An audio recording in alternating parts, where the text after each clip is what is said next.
الحمد لله رب العالمين والعاقبة للمتقين والصلاة والسلام على نبيه الكريم أما بعد فأعوذ بالله من الشيطان الرجيم بسم الله الرحمن الرحيم ألم تر إلى الذي حاج إبراهيم في ربه أن آتاه الله الملك إذ قال إبراهيم ربي الذي يحيي ويميت قال أنا أحيي وأميت قال إبراهيم فإن الله يأتي بالشمس من المشرق فأتي بها من المغرب فبهت الذي كفر والله لا يهدي القوم الظالمين وقال الله تبارك وتعالى واتخذ الله إبراهيم خليلا وقال في مقام آخر إن الله وملائكته يصلون على النبي يا أيها الذين آمنوا صلوا عليه وسلموا تسليما اللهم صل على سيدنا ومولانا محمد وعلى آل وأصحاب سيدنا ومولانا محمد وبارك وسلم عليه. سامعین محترم، شوال کا یہ مہینہ اور اس کے بعد ذی قعدہ کا مہینہ، یہ مہینے حج کے مہینوں میں شمار ہوتے ہیں، اور اس مہینے میں حج کی تیاریاں جو ہیں وہ شروع ہو جاتی ہیں، اور پھر جو ہے وہ ذی الحج کا مبارک مہینہ آتا ہے جس میں حج کا فریضہ جو ہے وہ ادا کیا جاتا ہے. اس سے قبل پچھلے جمعۃ المبارک میں نے آپ کے سامنے بنی اسرائیل کے حوالے سے، یہودیت کے حوالے سے، مسجد اقصیٰ کے حوالے سے، بیت المقدس کے حوالے سے جو گفتگو کی تھی، اس تسلسل کو بھی آپ نے ذہن میں رکھنا ہے. اور آج بالخصوص ملت ابراہیمی کے اندر آپ صلی اللہ علیہ وآلہ وسلم اور آپ صلی اللہ علیہ وسلم کی آگے امت کا شمار ملت ابراہیمی میں ہونے کی وجہ سے حضرت ابراہیم علیہ السلام کا کیا مقام و مرتبہ ہے، ان کی حیثیت کیا ہے، اور ان کا انبیاء کی تاریخ میں اور انبیاء کے درمیان جو مقام ہے اس کو تھوڑا سا بیان اس نقطۂ نظر سے کرنا ہے کہ کس طرح سے اللہ تعالیٰ نے آپ کو اپنا خلیل بنایا، کس طرح سے آپ کو ابو الانبیاء بنایا، کس طرح سے آپ کی ذریت کے اندر نبوت و رسالت کو جاری کیا، اور پھر انبیاء کو کتابیں جو ہیں وہ بھیج کر لوگوں کی ہدایت کا ذریعہ بنایا، اور کس طرح سے دیگر انبیاء کی نسبتوں سے ان کے ساتھ جو ہے وہ نسبت کر کے ان کے ساتھ جو ہے وہ تعلق کو بنیاد بناتے ہوئے دیگر جو سامی ادیان ہیں ان کا تذکرہ جو ہے وہ ہمارے سامنے آتا ہے. یہ ساری تاریخ ہم نے سمجھنی ہے، یہ ساری تاریخ ہم نے سمجھنی ہے. یاد رکھیے گا کہ حضرت نوح کو بھی ابو البشر کہتے ہیں یا آدم ثانی بھی کہتے ہیں. یہ اس اعتبار سے کہ حضرت آدم علیہ السلام کے بعد اس دنیا کے اندر جو بنی نوع انسانی کا جو سلسلہ آگے بڑھا، اس میں آپ یعنی حضرت نوح علیہ السلام جو ہے وہ جد اعلیٰ کی حیثیت رکھتے ہیں. حضرت نوح علیہ السلام کا مقام جو ہے وہ جد اعلیٰ کی حیثیت سے، اور پھر حضرت نوح علیہ السلام کے بیٹے سام بن نوح کا تذکرہ جو ہے وہ تاریخ میں ملتا ہے. انہی کی اولاد میں حضرت ابراہیم علیہ السلام، سام بن نوح کی اولاد میں، اور انہی کی اولاد میں آگے جا کر جتنے بھی مذاہب، خاص طور پر جن کو ہم الہامی مذاہب کہتے ہیں، ان کا تعلق چونکہ سام بن نوح سے جا کر ملتا ہے، اس لیے ان کو سامی ادیان کہتے ہیں. یہ پہلی بات آپ نے ذہن میں رکھنی ہے. سامی ادیان اگر تقابل ادیان کے حوالے سے دیکھا جائے یا مطالعہ مذاہب عالم کے حوالے سے دیکھا جائے تو پوری دنیا کے مذاہب کو دو بڑی قسموں میں تقسیم کیا جاتا ہے. ایک وہ ادیان جن کو سامی ادیان کہتے ہیں، سیمیٹک ریلیجنز، اور ایک وہ ادیان جن کو غیر سامی ادیان کہتے ہیں. سامی ادیان وہ ادیان جن کا تعلق جو ہے وہ وحی کے ساتھ ہے، اور غیر سامی ادیان جو کسی نہ کسی سربراہ کی وجہ سے، کسی لیڈر کی وجہ سے، یا کسی جو ہے وہ رہنما کی وجہ سے مذہبی تقدس تو ان کو حاصل ہوا، مگر ان کے پیچھے وحی کی تعلیمات موجود نہیں تھی. غیر سامی ادیان، یہ بات آپ نے پہلی ذہن میں رکھنی ہے. لہٰذا جب آپ یہودیت کا مطالعہ کرتے ہیں، جب آپ عیسائیت کا مطالعہ کرتے ہیں، یا پھر اپنے مذہب اسلام کا مطالعہ کرتے ہیں، تو آپ کو ان میں جو قدر مشترک نظر آتی ہے وہ یہی ہے کہ یہ کسی نہ کسی الہامی کتاب پر بنیاد بنا کر جو ہے وہ اپنی تعلیمات کو آگے بیان کر رہے ہوتے ہیں. یہ بات آپ کے ذہن میں رہنی چاہیے کہ یہودیت، عیسائیت یا جو اللہ تعالیٰ کا پسندیدہ دین ہے، جس کو جو ہے وہ اللہ تعالیٰ نے انسانیت کی ہدایت کے لیے منتخب فرمایا ہے، وہ دین اسلام ہے. یہودیت اور نصرانیت کے متعلق یہ بات ذہن میں رکھیے گا، میں پہلے بھی اس کا ذکر کر چکا ہوں کہ چاہے ان کی بنیاد میں الہامی تعلیمات موجود ہیں، مگر یہ بنیادی طور پر یہودیت یا نصرانیت کے عنوان سے اللہ تعالیٰ کی طرف سے منتخب نہیں کیے گئے ہیں. یہ بات ذہن میں رکھیے گا. یہ عنوان ان مذاہب کے پیروکاروں نے بعد میں ان مذاہب کو دیے. یہ عنوان بعد میں ان کو دیے گئے ہیں یہود و نصارہ کے پیروکاروں کی طرف سے، ان کے ربیوں کی طرف سے، ان کے علماء کی طرف سے. یہ بعد میں جو ہے وہ متعین کیے گئے ہیں. یہ عنوان یعنی یہودیت کا عنوان یہودیت کے مذہب کے لیے، یا نصرانیت یا عیسائیت کا عنوان نصرانیت کے مذہب کے لیے، اس عنوان سے ان کو جو ہے وہ اس دین کو اختیار کرنے کی ابتدائی طور پر دعوت نہیں دی گئی تھی. اور یہ یاد رکھیے گا کہ یہودیت جو ہے وہ حضرت یعقوب علیہ السلام کے جو بیٹے تھے ان میں سے ان کا ایک بیٹا تھا جس کا نام یہوذا تھا. یہوذا، اس بیٹے کے نام کو یہوذا کی زال جو ہے وہ بعد میں دال میں تبدیل ہوگی تو یہودا کہا، اور اسی کی نسبت سے یہ بنی اسرائیل کی اولاد کہلائے جانے کی وجہ سے یہ اپنے آپ کو جو ہے وہ یہودی کہتے ہیں. لہٰذا ان یعنی ابتدائی طور پر تو یہودا کی اولاد جو ہے وہ یہودی کہلائی، مگر بعد میں جتنے بھی حضرت یعقوب علیہ السلام کے بیٹے تھے، 12 بیٹوں کا ذکر ملتا ہے، ان کی جتنی بھی اولاد تھی وہ سب کی سب من حیث المجموع جو ہے وہ یہودی کہلانے لگے. یہ بات تاریخی طور پر آپ نے ذہن میں رکھنی ہے. اور یہ بھی بات اس کے ساتھ ہی منسلک ہے کہ جو سامی ادیان میں دو مذاہب اسلام اور عیسائیت، یہ ایسے مذاہب ہیں جن کے اندر دعوت و تبلیغ کے ذریعے سے داخل ہوا جا سکتا ہے. یہ دعوتی مذہب ہے، جبکہ یہودیت دعوتی مذہب نہیں ہے. یہودی صرف وہی ہوگا جو یہودی النسل ہوگا، یعنی حضرت یعقوب علیہ السلام جو کہ حضرت اسحاق علیہ السلام کے بیٹے تھے، اور حضرت اسحاق علیہ السلام حضرت ابراہیم علیہ السلام کے بیٹے تھے. جو بنی اسرائیل ہیں وہ صرف وہی کہلائیں گے جو یعقوب علیہ السلام جن کا لقب اسرائیل تھا ان کی اولاد میں سے ہوں گے. اس کے علاوہ جو ہے وہ کسی کو یہودی نہیں مانیں گے. یہ نہیں ہو سکتا کہ کوئی شخص یہودیت کی تعلیمات کو اختیار کرتا ہے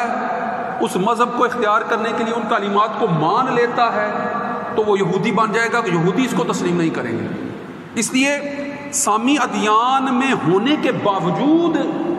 یہودیت ایک غیر دعوتی مذہب ہے، وہ اس کی دعوت نہیں دیتے، وہ لوگوں کو کے اندر اس کی تبلیغ نہیں کرتے، اس کے بڑھانے، اس کی تعداد بڑھانے کے لیے لوگوں کے اندر بڑے پیمانے پر جو ہے وہ ایسی تعلیمات رائج ہی نہیں کرتے کہ جس سے لوگ اس کی طرف راغب ہوں اور لوگ یہ مذہب قبول کر لیں۔ کیوں؟ کیونکہ وہ فرد جو یہودیت کی یہودا کی نسل میں سے نہیں ہے، بنی اسرائیل کی نسل میں سے نہیں ہے، وہ یہودی ہو ہی نہیں سکتا ہے، تو پھر دعوت دینے کا جو ہے وہ مقصد ہی کوئی نہیں رہ جاتا باقی۔ لہٰذا دوسری طرف یہ بھی بات ذہن میں رکھیے گا کہ یہ یہودی نسل ہے، اس کی دینی تعلیم کا یہ حد درجہ انتظام کرتے ہیں، اس کی دینی تعلیم کا یہ حد درجہ انتظام کرتے ہیں، اس کی ابتدائی تعلیم، اس کی ثانوی تعلیم، اس کی اعلیٰ تعلیم کس سطح کی ہونی چاہیے۔ یہودی جو ہے وہ بغیر جو ہے وہ مشنا اور گمارا، جو ان کی یہودی مذہب کی مقدس جو ہے وہ کتابیں سمجھی جاتی ہیں، اور ان کے اوپر جو ہے وہ سب سے مقدس جو ہے وہ بائبل کا جو عہد نامہ قدیم کا ابتدائی حصہ ہے، جس کو تورات موسوی کہتے ہیں، اس کی تعلیم دلانے کے حوالے سے یہ یہودیوں کے اندر جو ہے وہ کوئی کمی نہیں رہنے دیتے، اس حوالے سے یہ پوری کوشش کرتے ہیں۔ یہ نہیں ہے کہ کوئی یہودی ہوگا تو یہودیت کی ابتدائی مذہبی تعلیمات سے واقف نہیں ہوگا۔ اور اسی نقطۂ نظر کو جو ہے وہ اسی پس منظر کو جو ہے وہ ذہن میں رکھتے ہوئے آپ نے یہ بات بھی سمجھنی ہے کہ نہ صرف وہ اپنی مذہبی تعلیم کے اندر لوگوں کو جو ہے وہ اپنے لوگوں کو ماہر بنانے کے لیے اقدامات کر رہے ہوتے ہیں، بلکہ ان مذہبی تعلیمات کے اندر جو ان کے سامنے مستقبل کے احوال جو واضح ہوتے ہیں، وہ ان کے حوالوں سے بھی جو ہے وہ پوری دنیا میں معلومات پھیلانے کی کوشش کر رہے ہوتے ہیں اور پھیلا رہے ہوتے ہیں۔ اور وہ معلومات چاہے ان کو تاریخ سے مل رہی ہوں، چاہے جو ہے وہ ان کے اپنی مذہبی لٹریچر سے مل رہی ہوں، چاہے دیگر مذاہب کے لٹریچر سے مل رہی ہوں، وہ ساری تعلیمات کا جائزہ لے کر اپنے مطلب کی چیزوں کو اخذ کر کے اس کے مطابق جو ہے وہ لوگوں کو جو ہے وہ اپنی طرف راغب کرنے کی، ذہنی طور پر راغب کرنے کی ضرور کوشش کر رہے ہوتے ہیں۔ یہ کوشش وہ کر رہے ہوتے ہیں۔ ان کا منشا یہ نہیں ہوتا ہے کہ لوگ یہودیت قبول کریں، کیونکہ وہ دعوتی تو ہے ہی نہیں، یہ منشا تو ان کا ہوتا ہی نہیں ہے، مگر یہ وہ ضرور چاہ رہے ہوتے ہیں کہ یہودیت کے متعلق اور اس کی جو ہے وہ بالادستی کے متعلق، اس کی پوری دنیا پر جو ہے وہ پھیل جانے والی حکمرانی سے متعلق، پوری دنیا کے مال و دولت انتظام و انصرام سے متعلق جو ہے وہ ان کی جو ہے وہ بالادستی کو ہر سطح پر قبول کیا جائے، اس کے لیے وہ کوشش کر رہے ہوتے ہیں، اس کے لیے وہ کوشش کر رہے ہوتے ہیں۔ بہرحال میں ضمنی طور پر یہ بات کر رہا تھا، اصل موضوع میرا حضرت ابراہیم علیہ السلام کے فضائل پر جو ہے وہ روشنی ڈالنا ہے۔ یقیناً ان سارے مذاہب کے اندر، چاہے یہودیت ہو چاہے نصرانیت ہو، اور اسلام تو ویسے ہی دین حق ہے کہ موسیٰ علیہ السلام بھی جو ہے وہ اللہ ہی کی طرف جو ہے وہ دعوت دینے کے لیے آئے تھے، اس لیے نہیں آئے تھے کہ یہودیت اختیار کر لی جائے۔ اسی طرح حضرت عیسیٰ علیہ السلام بھی جو ہے وہ اللہ ہی کی طرف دعوت دینے کے لیے آئے تھے، اس لیے نہیں آئے تھے کہ عیسائیت اختیار کر لی جائے۔ اور اسلام تو ہے ہی دین حق کہ آپ صلی اللہ علیہ وآلہ وسلم خاتم النبیین ہونے کی حیثیت سے اسی دین کو جو ہے وہ اپنانے کی ہدایت دیے گئے کہ جس پر حضرت ابراہیم علیہ السلام قائم تھے، اسی لیے تو اسے دین ابراہیم کہا جاتا ہے، ملت ابراہیمی کہا جاتا ہے، اسی لیے تو جو ہے وہ اسے دین حنیف کہا جاتا ہے کہ حضرت ابراہیم والا دین کہ جو اللہ کی وحدانیت کے حوالے سے یکسو تھے، ان کے اندر کسی قسم کا جو ہے وہ شک یا ریب یا تردد کا کوئی پہلو موجود نہیں تھا۔ وہ ایسے پیغمبر تھے اللہ کے کہ جن کو شرک کے حوالے سے، بت پرستی کے حوالے سے کوئی ابہام نہیں تھا۔ یہ بات آپ جانتے ہیں کہ جب قرآن نے یہ جو ہے وہ قرآن کے اندر یہ موجود ہے نا کہ جب حضرت ابراہیم علیہ السلام نے اپنے چچا آزر کو بت پرستی چھوڑنے کا کہا، منع کیا کہ آپ بت پرستی کی طرف کیوں مائل ہیں، سب سے پہلے جو ہے وہ گھر ہی سے تو دعوت کا آغاز کیا نا کہ جب اپنے چچا آزر، قرآن مجید میں جو ہے وہ ابا والد کا لفظ استعمال ہوا ہے مگر مراد اس سے چچا ہے، کیونکہ چچا کے لیے بھی جو ہے وہ اب کا لفظ استعمال، باپ کا لفظ استعمال ہوتا ہے، اور یہ ہمارے بھی معاشرے میں رائج ہے کہ چچا کو بھی جو ہے وہ باپ کہا جاتا ہے۔ اس تفصیل میں نہیں جاتا، مگر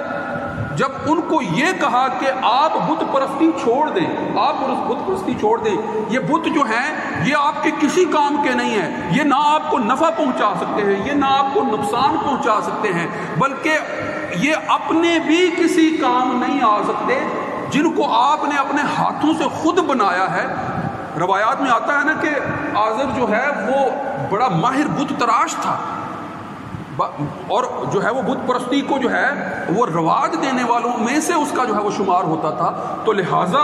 ان کو منع کیا کہ یہ کام کہ جن کو آپ نے اپنے ہاتھوں سے تراشا ہے ان کی پوجا اور پرست جو ہے وہ یہ صحیح دین نہیں ہے۔ اور جب ان سے پوچھا جاتا تھا کہ آپ ان کی کیوں پوجا کرتے ہیں، کیوں پرستش کرتے ہیں، تو ان کا جواب یہی ہوتا تھا کہ ہم نے اپنے آباء و اجداد کو ایسا ہی کرتے ہوئے دیکھا ہے، لہٰذا وہ الٹا حضرت ابراہیم علیہ السلام سے جو ہے وہ مطالبہ کر رہے ہوتے تھے کہ تم یہ بے جا کی ضد چھوڑ دو، تم یہ جو کام کر رہے ہو یہ آباء و اجداد کی روش سے ہٹنے والا کام ہے، تم ایسا کوئی اقدام نہ کرو۔ جب حضرت ابراہیم علیہ السلام نے اپنے چچا آزر کو دین حق کی دعوت دی تو انہوں نے ان کو اپنے گھر سے ہی نکال دیا کہ تمہارے ساتھ جو ہے، اب یہ پہلی آزمائش تھی، ایک بڑی آزمائش جو حضرت ابراہیم علیہ السلام کہ جنہوں نے ان کو پرورش کے دوران جو ہے وہ پالا ہے، پوسا ہے، بہت سے ان کے جو ہے وہ معاملات کو دیکھا ہے، اب انہی سے جو ہے وہ یہ حکم مل رہا ہے کہ تمہارا اب میرے ساتھ کوئی واسطہ نہیں، لہذا گھر چھوڑنے کے لیے جو ہے وہ کہہ دیا۔ آپ نے اپنی قوم کو دعوت دی، اپنی ملت کو دعوت دی کہ یہ جو بت ہیں، یہ جو تم نے تراش رکھے ہیں، یہ تمہارے کی فائدے نہیں ہیں، تمہارے کسی کام کے نہیں ہیں، یہ تو جو ہے وہ خود اپنے لیے بھی جو ہے وہ کسی فائدے کا کام نہیں کر سکتے، کجا یہ تمہارے لیے فائدے کا سبب بن سکے، اور تم تو خود ان کو جو ہے وہ تراشنے والے ہو۔ قوم بھی ان کے مخالف ہو گئی، لہٰذا یہ باتیں نمرود تک پہنچائی گئی۔ نمرود جو اس وقت کا بادشاہ وقت تھا، نمرود بن کنعان کے روایات میں آتا ہے کہ سب سے پہلے جو ہے وہ بادشاہت اسی کو ملی تھی، سب سے پہلے بادشاہت کا جو نظام تھا اسی نے رائج کیا تھا، اسی نے قلعہ بہت بڑے پیمانے پر بنایا تھا، اسی نے جو ہے وہ ایسا قلعہ بنایا تھا کہ جو آسمانوں تک جو ہے وہ بلندیوں تک پہنچتا تھا، یہ اس قلعے کے میناروں کے اوپر چڑھ کر جو ہے وہ آسمانوں کی طرف دیکھتا تھا اور کہتا تھا کہ مجھے تو کوئی خدا نظر نہیں آتا، تم کس خدا کی بات کرتے ہو، میں ہی تمہارا رب ہوں، انا ربکم الاعلی کا یہ دعوے دار تھا۔ یہ نمرود بن کنعان وہ لوگوں کے اندر جو ہے وہ کھانا تقسیم کیا کرتا تھا، رزق دیا کرتا تھا، لوگ اس کے غلام جو اس کے پاس آتے تھے، حضرت ابراہیم بھی جو ہے وہ گھر سے جو ہے وہ خوراک ہی کی غرض سے جو ہے وہ نکلے، صف میں کھڑے تھے، وہ ہر ایک سے آ کر مطالبہ کرتا تھا، پوچھتا تھا کہ بتاؤ تمہارا رب کون ہے، تو وہ نمرود کا نام لیتے تھے، وہ ان کو جو ہے وہ طرح طرح کے کھانوں سے نوازتا تھا، رزق سے نوازتا تھا، اور اپنے اس اعلان کو جو ہے وہ اور ترویج دیتا تھا۔ اسی طرح ہی تو کرتا تھا نمرود کا یہی جو ہے وہ طرز عمل تھا، اپنی ربوبیت کو لوگوں کے دلوں میں بٹھانے کا۔ جب حضرت ابراہیم علیہ السلام کے پاس سے گزرا